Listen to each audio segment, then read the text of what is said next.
Hello again. Today I've got another Euro cylinder. This one is a Yale. 6 pins.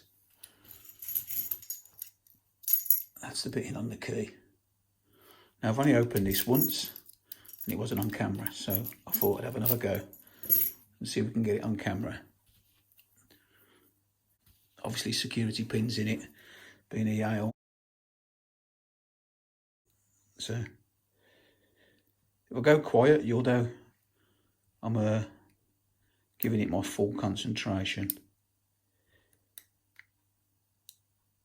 Be nice to catch it on camera.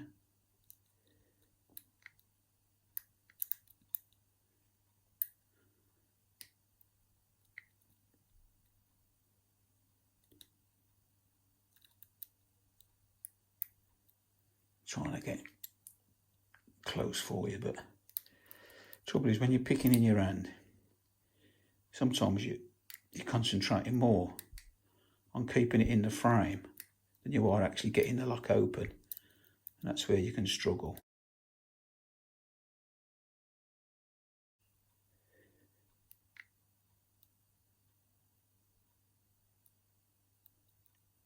Hopefully we'll get it open today. Bit of counter there, so just, there you go. And we got it. Well, I opened that one a lot quicker than expected, so the video is going to be cut a bit short. But it don't matter, it's always nice to get a lock open on camera, no matter how long or short it takes. It showed off for the cameras and it opened up for me. So yeah, I'm happy with that one. So that's it for now. As always, thanks for watching and I'll see you again next time. Try it a bit.